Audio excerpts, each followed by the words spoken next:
Teachers don't work for awards, but it certainly is nice when a teacher is recognized for excellence. John Carl is the inspiring history teacher from Reitz who's received the Indiana Landmarks Memorial Award for 2020.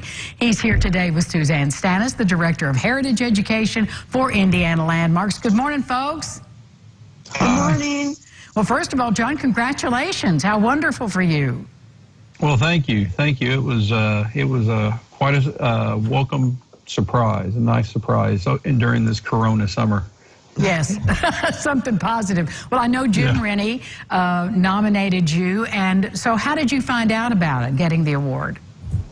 Well, he reached out to me, and he had seen the work that my students had done that we have posted on our YouTube channel, and he said, I want to nominate you for this award, and I was really honored. I know the great work that Historic Landmarks does. In fact, I worked as a field surveyor when I was in college back in the 90s when it was Historic Landmarks Foundation of Indiana. So I know the organization, I know their work, I know their big saves. We've done stuff through the years, kind of, we've highlighted the Greyhound project when Brewburger came in and the Olin Block buildings, that was a save, and then some of the losses we've had. So I was excited to be nominated, and then when he contacted me and said, "Hey, you won," I was really honored. So it's a testament to the work my students have done through the years. Really, a lot of great kids that have put together some good projects and products that have hopefully raised awareness for preservation in the community.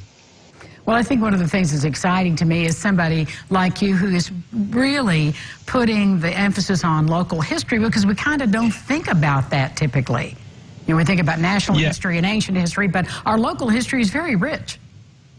Yeah, I as a teacher in my regular history classes, I always try to tie everything into Evansville. There's some Evansville connection. It's easy for World War II, obviously. Sure. But, World War I, we start with James Bethel Gresham, the first official American killed in World War I, being from Evansville, and the house, luckily, the house that the community built for his mom after his death is still out there by Garvin Park. So, those hooks, those local connections are what really hook students. And it's, it's not a cookie cutter curriculum. It's not maybe the easiest way to just do the state standards, but I think it's important that every community highlights their history, and teachers use that local history to connect kids, because all history is local. I mean, that's what really the first things that you care about are the history that you see on your street and your neighborhoods. Well said. Well, Susanna, you have been sitting there smiling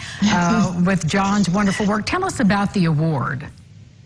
Well, yeah, this is our 45th annual award, and it's named for of Indiana Landmarks staff, and she tragically died in 1975, and her family they were lifelong supporters of Indiana Landmarks, and so they donated the money that allows us to keep this award going. So we are just so proud to give the award to John, because he really embodies everything that Indiana Landmarks stands for in terms of reconnecting us to our heritage and saving meaningful places. So John gets a great trophy designed by Evansville artist John McNaughton, and he gets a $1,000 check, which I'm sorry is not going to be enough to get that Ferrari, but hopefully we can put that to good use in educating more students and creating a new generation of historic preservationists. Well, thank you both for being here and sharing this exciting story. Again, John, congratulations. Suzanne, thank you for your continued work in preserving history. Thank you. Thank you. We'll be back with more local lifestyles right after this. Stay with us.